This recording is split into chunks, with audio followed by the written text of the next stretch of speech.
So want to welcome you all, of course, to this really good adult education. This kicks off our bigger Earth Month, right? In celebration of Earth Day, we're going to have kind of 3 different adult educations lined up. Really grateful to have Lee with us today.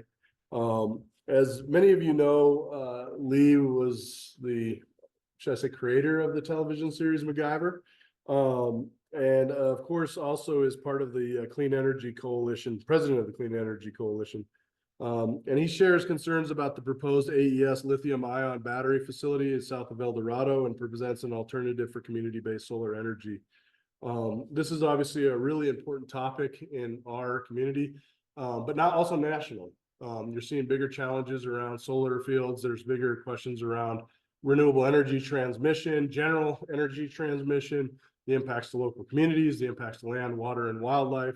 And so all of that, of course, is incredibly relevant. It's a lot of the work I do at the National Wildlife Federation is dealing with some of these challenges. And then, of course, everything from, the impacts to, say, for example, the Caja del Rio on the proposed transmission line there. So energy transmission, energy security are big issues.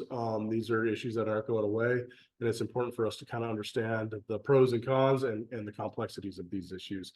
And also it was on the front page. There was one on the front page today. Did you see the New Mexican had a article about not the AES facility, but the other community solar facility just south of Eldorado was on the front page of the New Mexican today. So it's obviously a timely current event. I was popped up at 6:30 before I got here and was looking at the New Mexican and saw that article. So it's really good to have you. As I mentioned, I'm going to kind of bounce in and out as I've got kind of the next service, but also an immigration group I've got to meet with. We're leading a trip down to the border in May. So I'm very excited to have this though recorded and really grateful for you all. And this is your wife? Or no? This is your wife. Sorry, I apologize. What's your name? Dana, thank you for coming.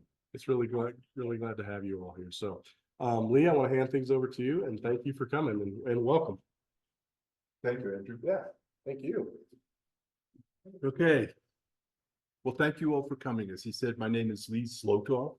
That's a Russian Polish name. Obviously, my grandparents emigrated to this country. I'm a second-generation American. Just curious, how many of you have heard anything about this AES project?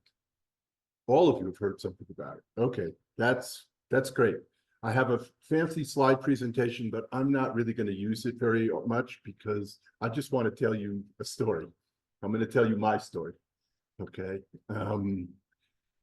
May of last year, I read an article in Santa Fe, New Mexican that said, oh, this big out-of-state power company wants a proposal to put what they called a solar energy project. Turns out a mile from my home in Eldorado. Dana and I live in Eldorado. We moved to New Mexico about 10 years ago from Los Angeles because that's where my career was. Okay. And in this article, it said this same company had 2 facilities in Arizona, each of which had burst into flames and or exploded. And I went, whoa, wait a minute. Hang on. So I went online and I started to research this. And what apparently nobody seemed to really know is just on the western edge of Eldorado is a major natural gas line, okay, which comes out of the ground immediately adjacent to my property in what they call a regulator station. So the pipes literally come up and go down. It looks like a serpent, kind of, there's 4 of them. So I called the gas company and said, were you aware of this proposed energy thing out there? And they went, this is the first we're hearing of it. Nobody's talked to us. And I said, okay, and what would happen if by some chance that caused the fire and it got to these above ground regulators? And they said, oh, you'd have a major explosion. And I said, but they're steel pipes. I mean, they're not going to melt. And they said, it's not about the pipes. They have gaskets inside of it. And if the gaskets get too hot and deform, the pipes explode. And I said, well, would they just explode here? And they said, no, everybody in Eldorado, which is about 1/3 of Eldorado, who gets natural gas off that pipeline could possibly have an explosion in their house. I said, okay, I better look into this more deeply. And so about a month later, a woman named, come on in, it's okay. We're not that formal here. About a month later, a woman named Camilla Brahm said, we're going to hold a meeting in Eldorado about this AES. So my wife and I said, we better go check this thing out. And Camilla was from a community called Rancho San Marcos, which would be just literally on the south edge of where they wanted to put this project. And in a second, I'll show you a map so you have a clear picture of where this is. And she said, look, I'm at the end of my rope. We've been writing to the county. We've been writing letters. I need help. And somebody needs to step up and educate the people of Eldorado about this project. So Dana and I stood up and volunteered to be part of the leadership. At that meeting, it turns out we were the only people who volunteered. And the reason I volunteered was because I understood right then that this is what we would call a narrative battle. And by that, I mean, they're going to tell their story, and we need to tell our story, just like you go into a courtroom. Everybody has the same set of facts. The defense tells their story based on the facts this way. Prosecution tells their story based on the facts that way. And it's up to the jury to say, which story do we like better? We believe that story, we don't believe that story. End of story, okay? Well, I'm a professional storyteller. By that, I mean, I've been a writer, producer, director in the entertainment industry. I still work in the entertainment industry, okay? I'm not retired, mostly because I love what I do.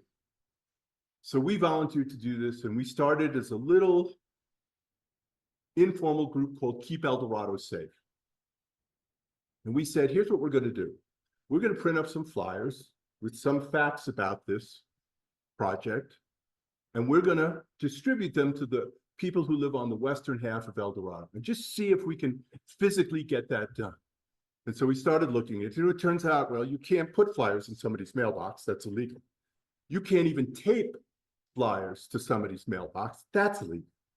But it turns out you can tape flyers to the post that their mailbox is on, and that's not illegal. So that's what we did. We got 50 volunteers to show up, and my brilliant wife, Dana, broke down every street and every house in Eldorado and said, you're going to do these streets, you're going to do these streets. We got it all organized. And we went out and we distributed, what was it, about 1,500 flyers? Okay. That was successful. And then we said, let's see if we can do the rest of Eldorado. Guess what? We got another 50 volunteers, and we spread this all over Eldorado. We just put flyers up. We have flyers for you too, if you're interested, different flyers, because we've learned more. So we began to do two things. We began to investigate both the details of this project and the company AES, okay? And the things we found, the more we discovered, the more concerned we got, okay? Let me show you, okay, I'm gonna show, so this is where they wanna put it, okay? This is Rancho San Marcos. That's a community of about, give or take, about 100 homes. Eldorado has about 2,700 homes, and Rancho Viejo has 7,300 homes. So there's over 10,000 homes in this area, and they want to put this facility smack dab in the middle of those homes. It'd be about a mile from my house, mile and a half, give or take. But this facility is somewhere between 688 and 1,000 acres. So imagine something that's bigger than a mile square. They want to have something like, what's the number? How many? 2,200 solar panels? Is that the right number? Dana, do you remember? Yeah. And they wanted also to have battery storage, lithium-ion battery storage. Well, we had people in our community who started to communicate with AES to say, could you give us more details about how many batteries exactly you're going to have in this facility and where they're going to be located and so forth and so on. And so they started answering those questions. Okay. And it turned out then that we had some engineers who lived in Eldorado. And they said, could you give us the information you're getting from this company so we could look at it and see if we can make sense of it for you? Sure, absolutely. So the engineers looked at it and they said, yeah, this is not really a solar facility. We said, what do you mean? It's going to have all these solar panels. They said, this is really a battery facility. I said, what do you mean? I don't understand. Aren't the batteries just to store some of the solar power? They said, no, the batteries are their business model. They said, explain them. They said they want this massive battery facility, and I'll explain how massive it is in a second, so that they can actually pull power off the PNM grid when demand and rates are low and sell it back when demand and rates are high. This is a term called arbitrage, otherwise known as wheeling, as in wheeling and dealing. You may remember there was a company back in Texas years ago called Texas. Right. Well, here's where its roots come from. There was a company now infamous, now gone, called Enron. And Enron, so it used to be, they built a power station. They pretty much served the communities who were in the general area. And then they had like one line to attach to another power station if there was a problem, okay? And Enron said, why don't we create a commodities market for electric power?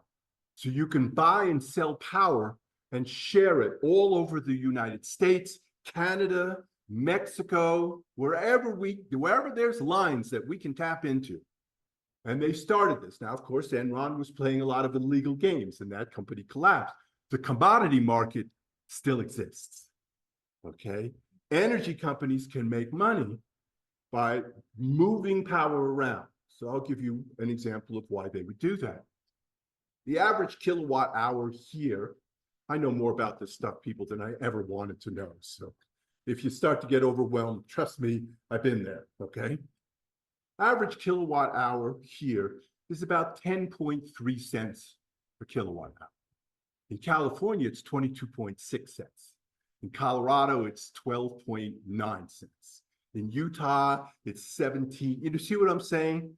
They can pull power off not just their solar panels. They will take power from their solar panels, but that's not what they wanted.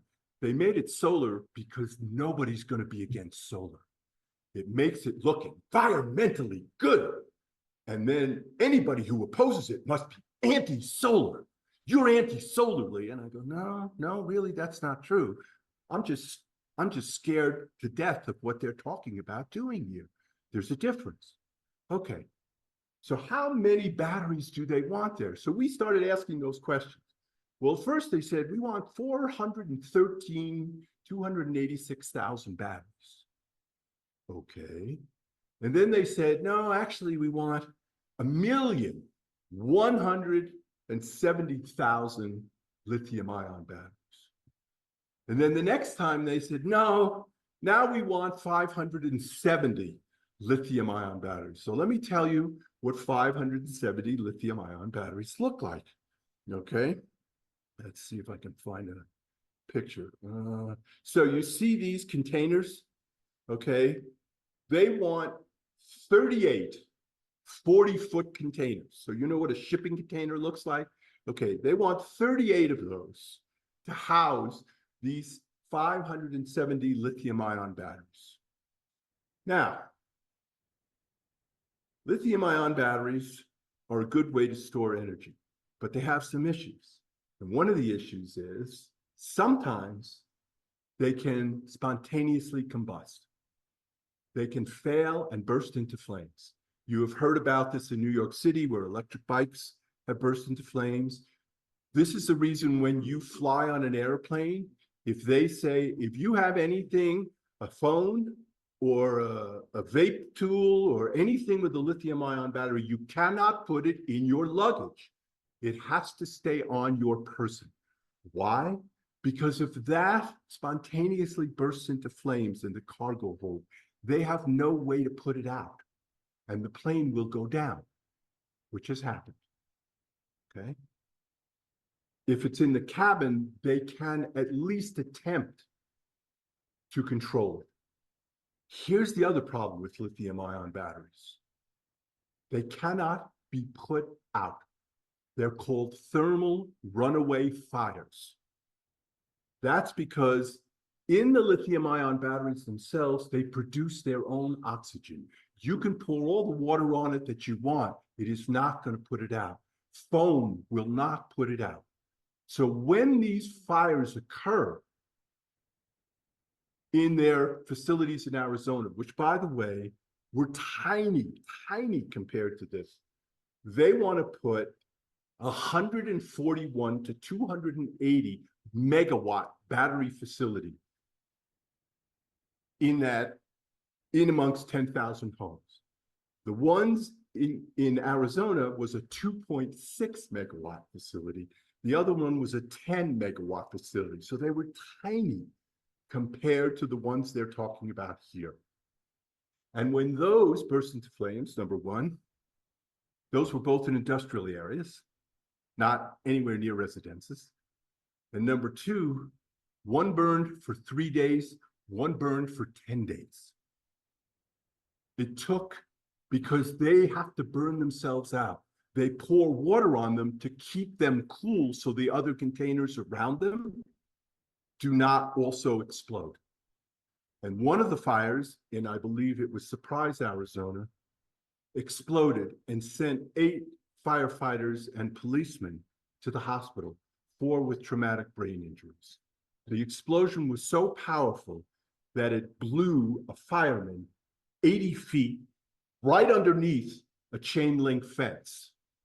That's how powerful these explosions can be. Okay, so if you live out here, let me find another slide for you.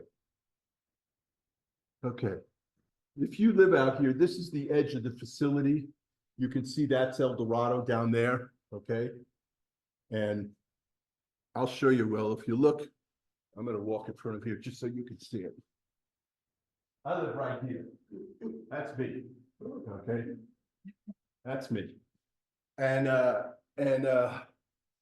if you live out here, you know the winds blow almost continuously from west to east, okay?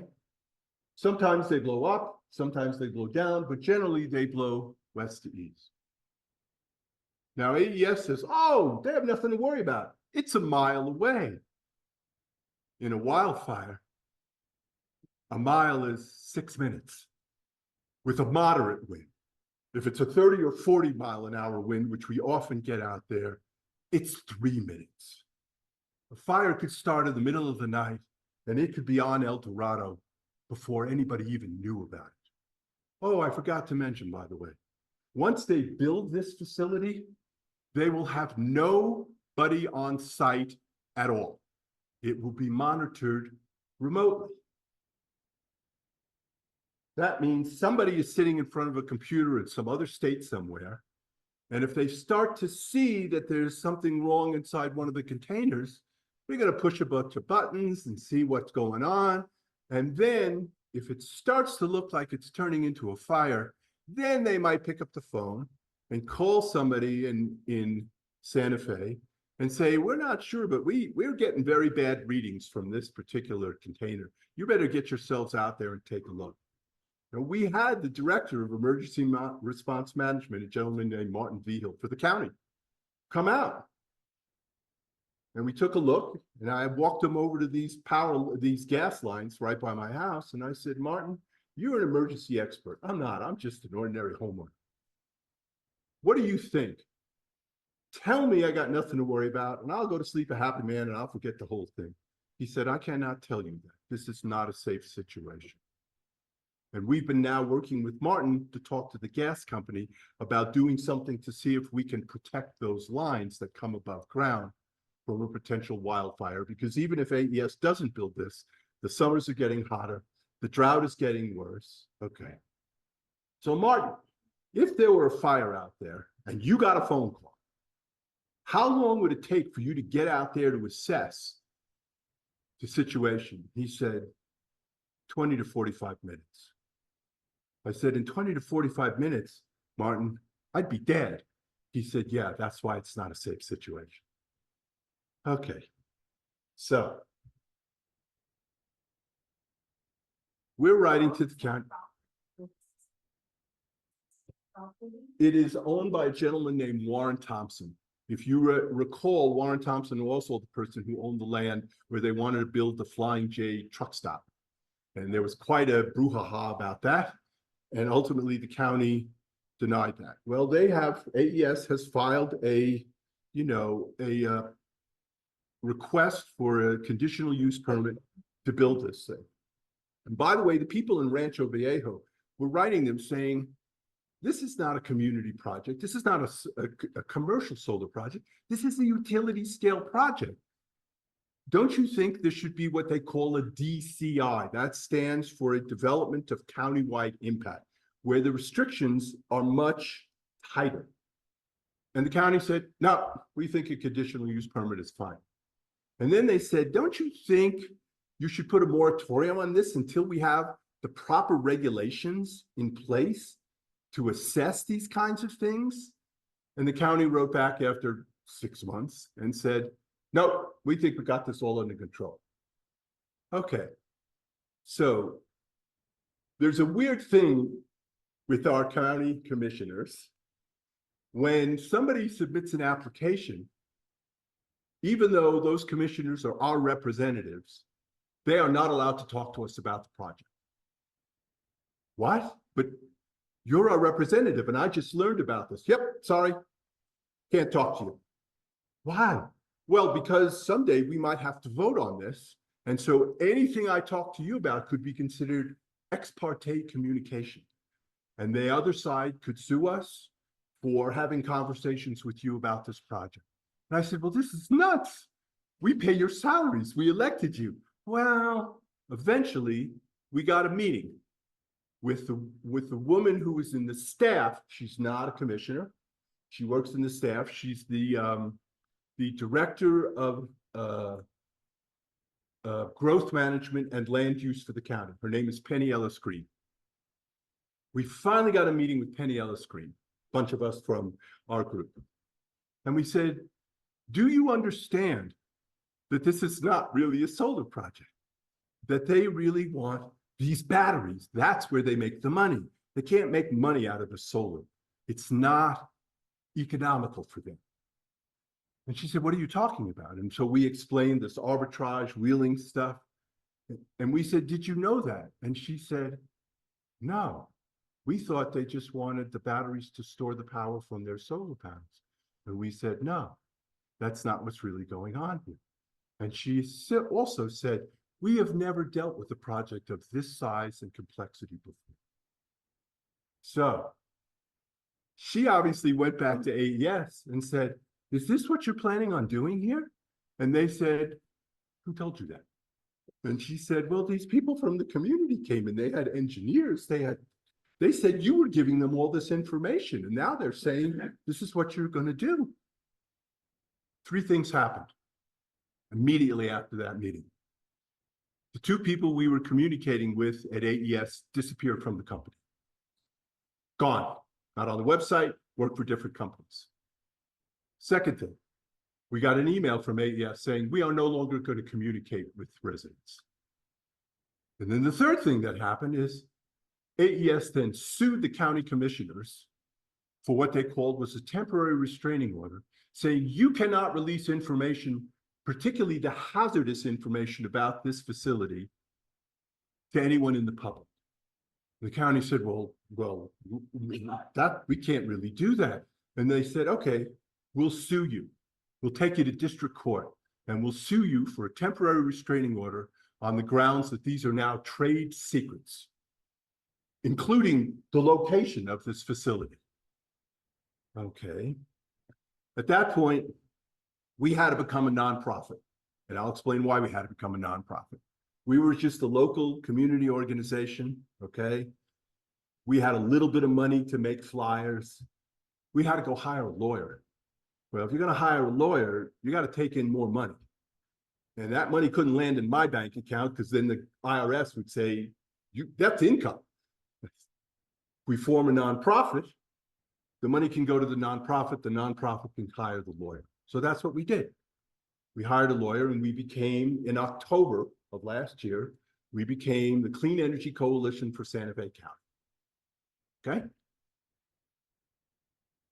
Hire a lawyer, lawyer goes to the court, and we file what's called a motion to intervene. And that means we say, we're the residents in this area. We have a stake in this situation. We want the right to be involved in this case.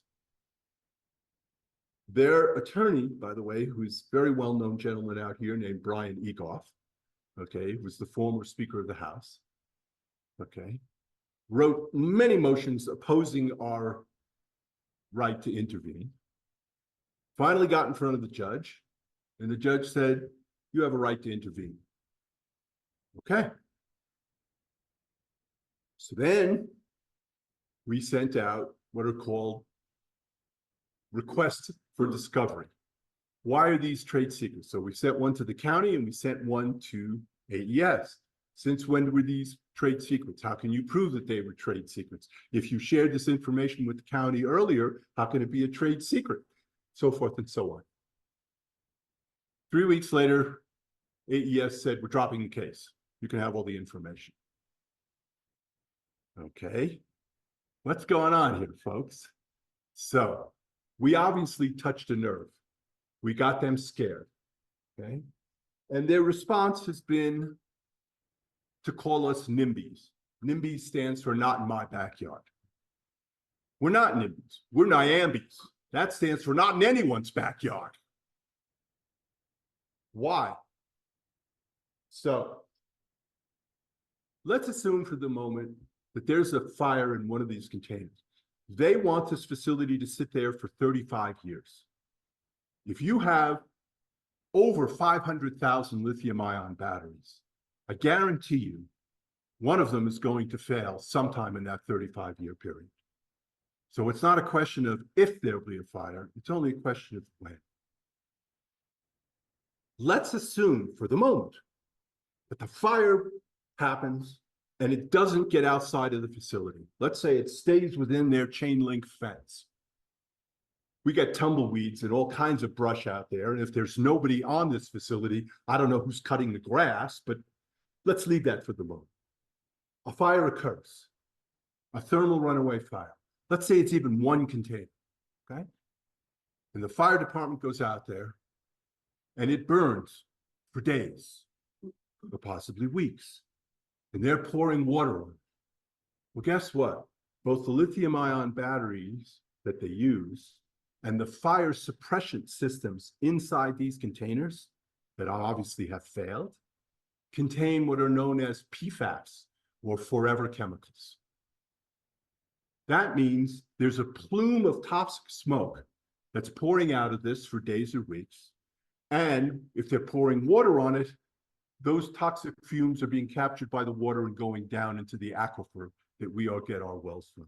You may not be aware, this was in the paper not too long ago, but the county is now struggling in La Cienega and La Cienega with the fact that people have discovered PFAS in their well water.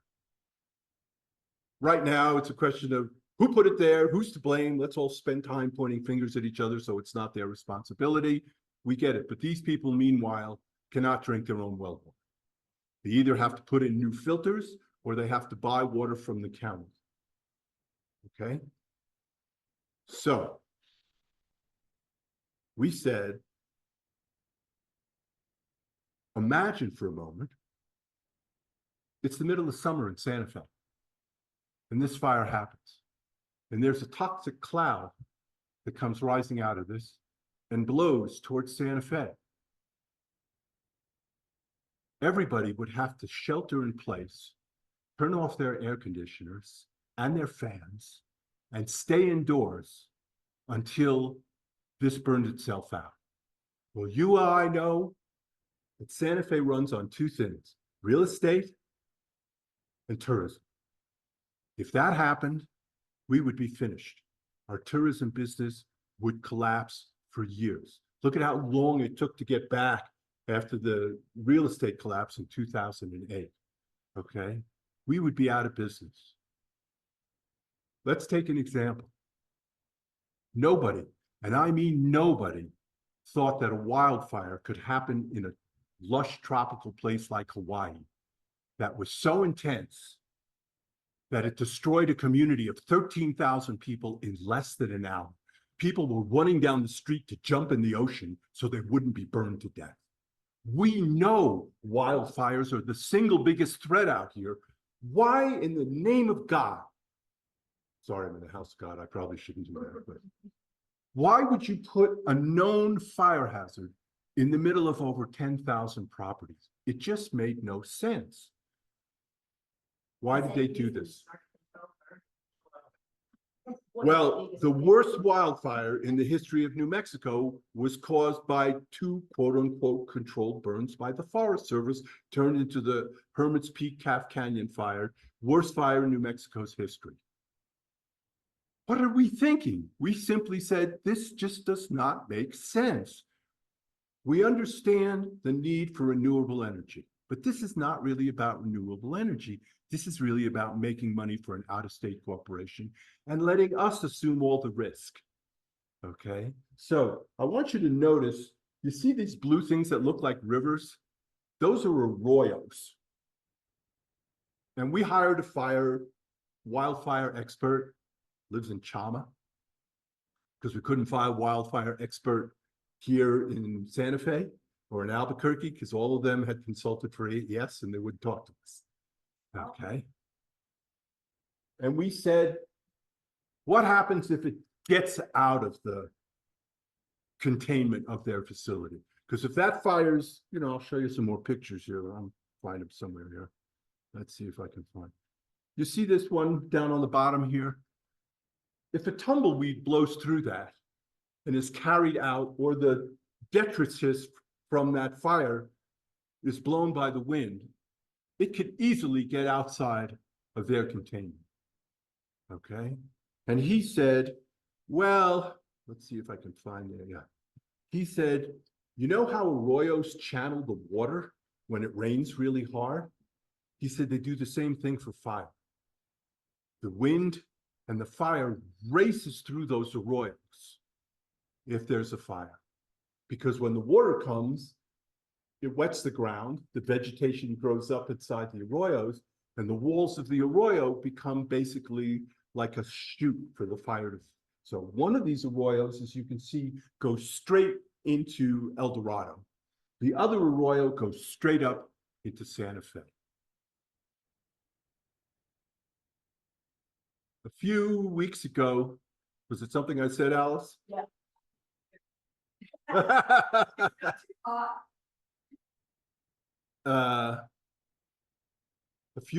About a month ago, an article came out that they did a 6-year study of these containers that they put these lithium-ion batteries in.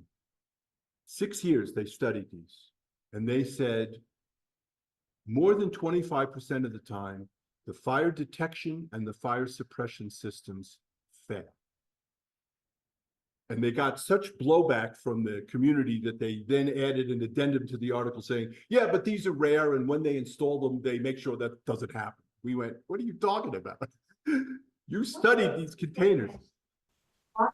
What suppresses that fire? Okay, so they use a chemical, it used to be called Novec, made by the 3M company. The 3M company was sued $32 billion for this chemical.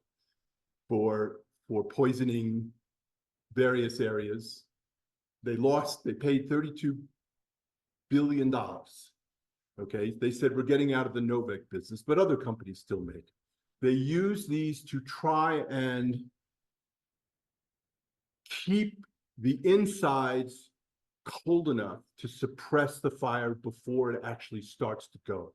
But if 25% of the time they fail, or the detection systems fail, then it means somebody who's sitting in wherever, who's looking at it, doesn't know that there's a fire there because the detection system is failing. Okay. But it doesn't matter where you are, if you can't put it out anyway, right?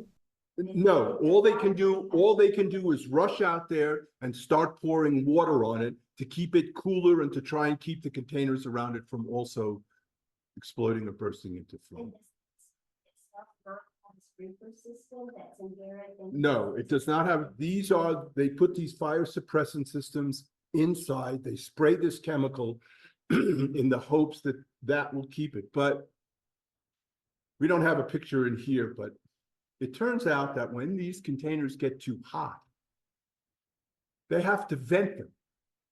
They vent toxic gases, possibly all the time. Okay, so we could have invisible toxic plumes floating around Eldorado, Rancho Viejo, Rancho San Marcos, Santa Fe. Because if they get too hot, they'll open up the vents and they'll try and let these toxic gases out before they combust. In the midst of this process, wise people, a lawyer was one of them, somebody named Mario Nanasi, who was very instrumental in fighting the Avangrid PNM project, said, we hear what you're saying, we understand, we sympathize, but you can't just be against something, you gotta be for something. And I said, you know, you make a lot of sense. So we went to our engineers and we said, what could we propose instead of this? Could you come up with something that would provide solar power for the county and not leave us with all the risks of this facility? And they said, we bet we could do that. And so that's in fact exactly what we did. And if you go to our website, and I'll give you all that stuff, and there's flyers if you want to take a flyer home, so you'll have all that. We call it the concept paper. And it's something called a federated distributed microgrid system. And what does that mean? Okay, that means instead of one giant utility scale facility, okay, with enormous battery storage capabilities, which has nothing to do with their solar power, it's just to make money. Instead of that, why don't we put microgrids all around Santa Fe County, plug them in together? That's what makes it federated, so they all talk to each other. We build our own smart grid. They have done this in Austin, Texas. Kit Carson up in Taos is very similar to that. They've done it now in Puerto Rico, because if you remember, Puerto Rico was devastated by a hurricane and it knocked out power to the whole island. And they went, we've got to make our system more reliable. How do you make it more reliable? You don't put all the power in one place. You distribute the power. So if the main one goes down, people can still have access to power. Or if this one goes down, we can give you power from another one. Okay? Distributed. Warren, whatever his last name was, don't own all those other, he owns that property. He owns that And property. so he's not gonna make his money off of that project. The reason I believe that, and I don't know this for a fact because they don't talk to us anymore. The reason I believe they want to build here is, number one, it's one landowner, private land. They can make a deal with him. It's not state land. It's not county, it's not county land. It can be unregulated as far as the land use goes. Okay? And because it's only 2.5 miles from, and I'll go back to that slide. Let's see where that slide is. You see that line going diagonally up there? There's a major power line that runs more or less north-south through Eldorado. That's where they want to tap in. Okay, so they only have to build a 2.5 mile power line with, by the way, 40 to 50 foot high, power poles. Okay, which obviously everybody on the end of Eldorado would be looking at. That's okay, all right? It saves them money. It saves them money. And I'm sure they can make a very sweet deal with him because if it's going to sit there for 35 years, he'll do very well out of this. Okay. Interestingly enough, by the way, we've had some communication with PNM. PNM has passed over this project twice in their planning. PNM doesn't seem to be interested in this project. So we're sitting here going, what's going on? Why is the county pushing so hard for this?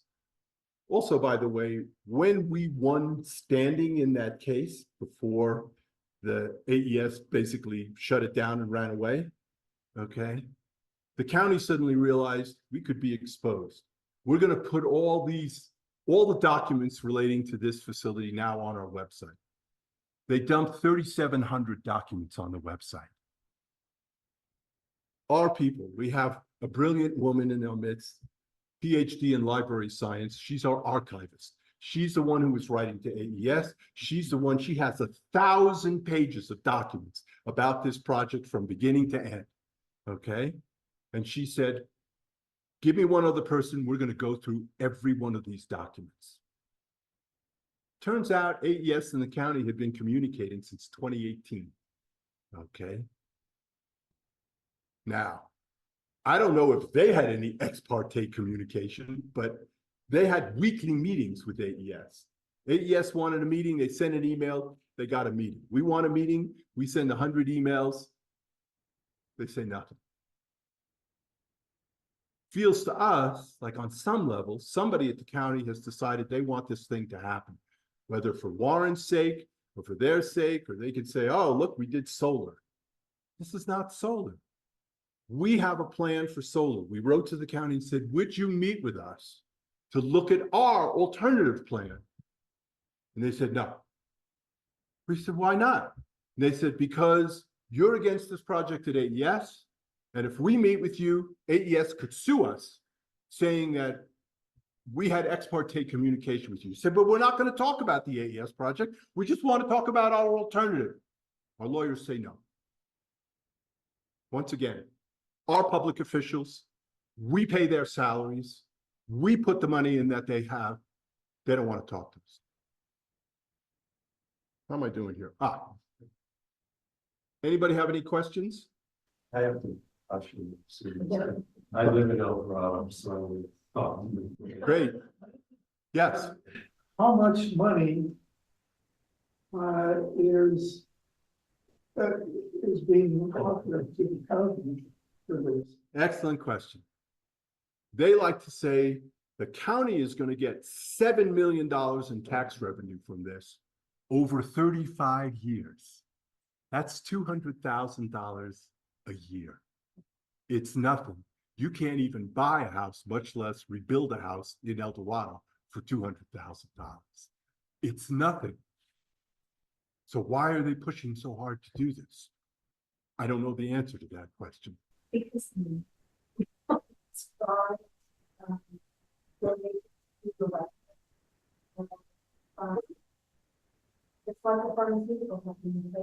it's entirely possible. Look, most of the people who have come out in support of this, various organizations have been given contributions by AES. So the Renewable Energy Industries Association, which is a renewable energy association out here, one of their partners and sponsors is AES. So they came out in support of this project. Some environmental groups came out in support of this project. Why? Because it's solar and we need to transition to solar energy. We get that. We're not opposed to transitioning to solar energy, but this is not the right way to do it. This is a ticking time bomb. And anybody who is unwilling to face that fact, forget Eldorado, forget Rancho Viejo, forget Rancho San Marcos. Santa Fe is right there, okay? It's right there. If this thing goes off, eventually, everybody in Santa Fe is going to be affected. Not to mention that if this goes in, our insurance rates in this area are probably going to quintuple, assuming they'll give us insurance at all, because they're shutting down insurance all around Santa Fe now. Hyde Park Road, they say, you sell your house, we will not insure the new owner. They're on their own. How do you sell your house if the people who buy it can't get insurance? You can't sell your house. Most of the people in these areas, their house is their single biggest asset. It's my single biggest asset. So they go, oh, you're white privileged people. That's why you don't want it. You just don't want it in your backyard. And I go, excuse me, my father was a New York City junior high school shop teacher. I was not privileged. I earned my way through Hollywood, which, by the way, is a very competitive business. This house that we have, that's my single biggest asset. I'm not rich. And I'm really offended when people say, oh, well, you're privileged. I'm sorry, I have a right to protect what I spent my life working to build. How dare you? How dare you call me privileged? Isn't that the American dream, that I start with nothing and I build it? Don't I have a right to protect it? God knows big corporations protect their assets. They go to the government and they say, lower our taxes. Yes. Turquoise school is and the prison. Yeah, okay, so, yes. So the Turquoise Trail School is basically right here. And the prison is basically right here. And over here, a little over there, right over here, are the Santa Fe Community College and the IAIA campus, okay? So there's 4, if you count the school in Eldorado, there's 4 schools there, okay? And there's a prison. By the way, I don't know what they're going to do if that toxic plume blows towards the prison, because you can't evacuate a prison, okay? What's going to happen then if those people get sick from that toxic plume because they're trapped in their cells and they can't breathe, all right? There's a lawsuit for you.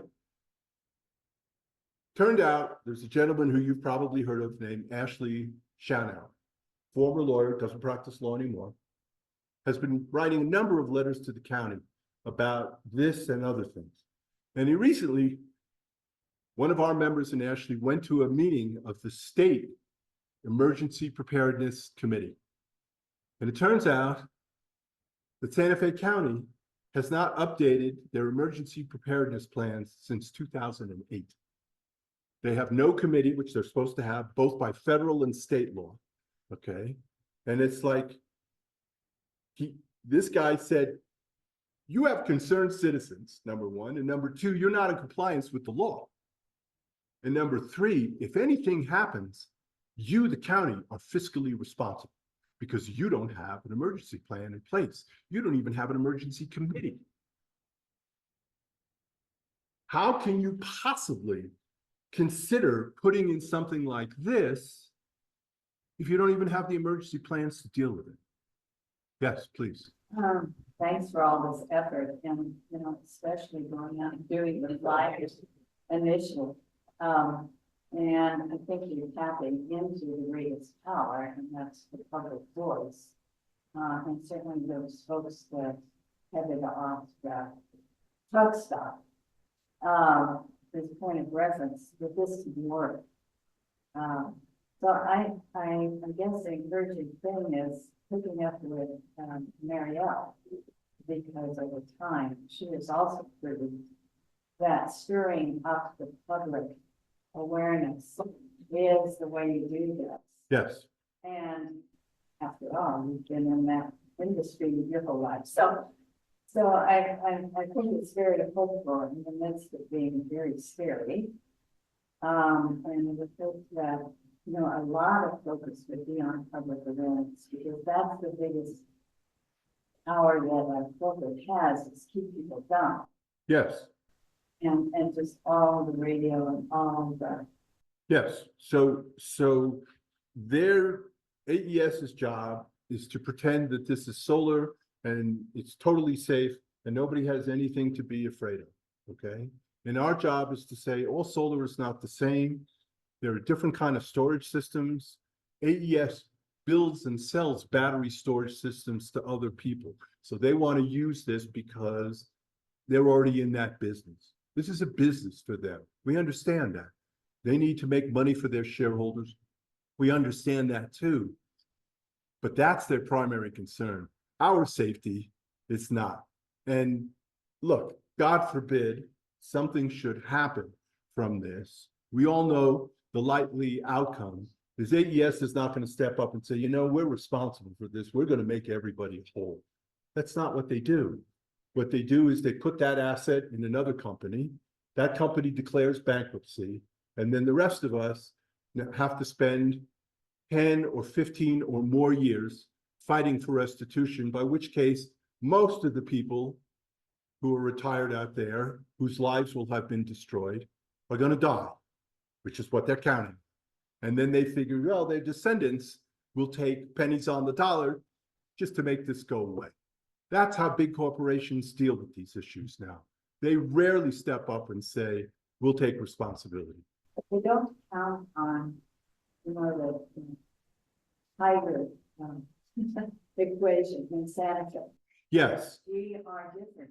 we are different. Yes, New Mexico is different. And unfortunately, we have a history of big companies coming in, extracting their resources and leaving us with the mess. Okay. And when it comes time to clean up the mess, they go, oh, sorry, we're out of here. Fight us in court. We don't care. Okay. Yes, George. Seems like your original analogy to, what was the company that went bankrupt? Enron. Enron. The Enron example is important, though you can't accuse, you can't get into the position of accusing the new thing of being the same. No, we're not calling AES Enron.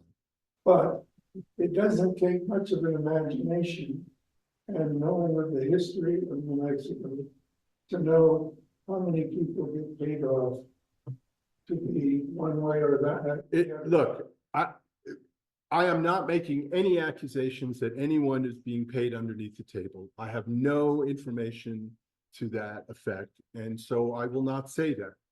I will say, though, that their argument is we need this for grid stability.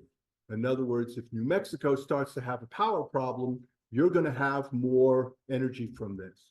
Well, it turns out that AES has been fined multiple times. Did you want a flyer before you left? Oh, there you go. AES has been fined by the federal government, the Federal Energy Regulatory Commission, okay? Twice, one for $6 million, I think one for $10 million. Why? Because in California, they had power plants and they had power sharing agreements that when the grid needed their power, they would get it. AES ignored those requests because they could sell the power to somebody else for more money. And their attitude was, go ahead and fine us. It's the cost of doing business. We make more money selling the power to somebody else than honoring those agreements. So what makes us think, if they put this here, that they're really going to worry about what's best for New Mexico when New Mexico needs it? It's a hustle. It's a scam. This is called greenwashing. Okay, they make it look environmental, but the truth is they're after the bottom dollar. Okay, and we're the ones who are going to own all the risks. Yes, sir. So where does this stand right now? Sure. Here's where it stands right now. Excellent question. AES has to resubmit their application to the county for three reasons. One, their first environmental impact report was sent to an independent company to be reviewed, a company called Terracon in Albuquerque, because the county said, we don't review, environmental impact reports. We don't have people to do that. Terracon came back and said their environmental impact report is deficient in 64 different areas.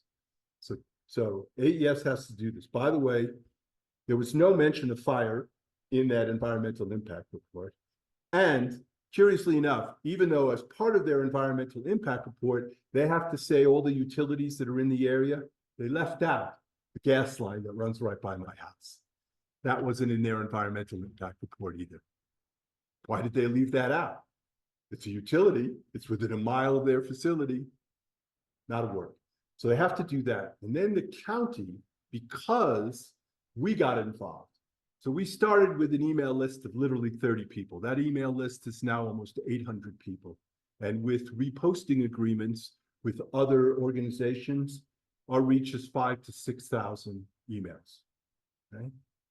So the county then passed a resolution. Hank Hughes and Anna T. Hamilton said, okay, for any renewable energy projects in the county, not naming any names, staff has to be able to hire more experts paid for by the applicant, but independent of the applicant, so independent experts, okay? Number one. And anything that's going on with these projects has to be transparent and put on the county website, okay? So here's what's happened. AES has not yet resubmitted the environmental impact report. They now have to submit a battery report. Like, what are these batteries? How many are there?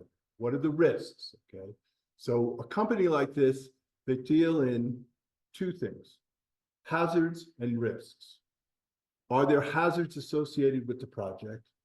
And if there is a hazard, what's the risk that something's going to go wrong? What they don't analyze are the consequences. That's what we're doing. We're analyzing the consequences. If something goes wrong, what's likely to happen? So. They don't have a report that has how they're initiating the risks, or is that? Yes, no, this is, we have fire suppression systems. We have this, we have chillers that keep the containers cool. So they have to submit a battery report. Now they've also been asked to submit a noise report because these containers make noise. The chillers make noise. Each one makes about 75 decibels of noise. You got 40 of them, give or take. It makes 85 decibels of noise. Right out in the middle of nowhere, it's going to sound like a New York City busy street. Okay. We all know, for those of us who live out and around Santa Fe, noise carries. The county has been looking for a battery expert, an independent battery expert, to review this. The county has not been able to find them.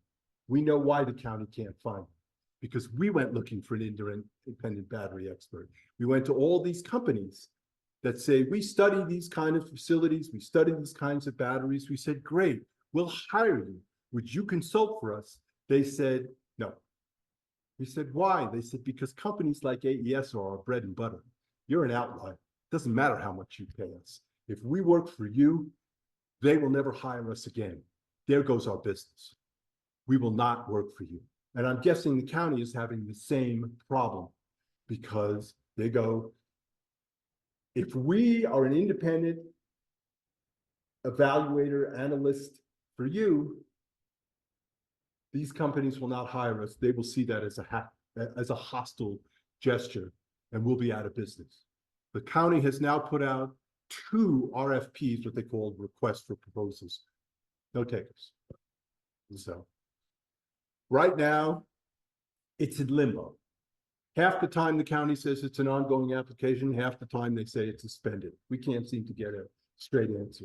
We ran into the people who represent AES at something called Electrified New Mexico, which the Renewable Energy Industries Associations had a convention in Albuquerque. We went to talk to people, hand out flyers. That's what we do. That's why I'm here, okay? And we said, well, where is it with the county? And they said, why are you taking, we asked them, why are you taking so long to resubmit your application? They said, it's not us, it's the county. So the county is saying it's AES, and AES is saying it's the county. I don't know the truth, okay? Anyway, any more questions? Well, what is the timeline at this point? At this point, the timeline is up in the air. We don't know. The hearings that have to happen, and there are potentially 3 hearings that can happen about this. None of them have been scheduled yet, because they have to resubmit their application. The county then has to study it, and then they can start holding the meetings. That's Thank what we you know. for your presentation. I don't get any confidence in the county at all. Great, great. Period. Anyway, You know, I've gone over our time, but I thank you all for being here. For those of you who are watching from wherever you were, I appreciate your patience and listening. I don't have any way to take your questions from there. But if you do have questions, you can obviously send them to Andrew Black and I will do my best to answer them. Thank you, everybody. I really appreciate it. Very good.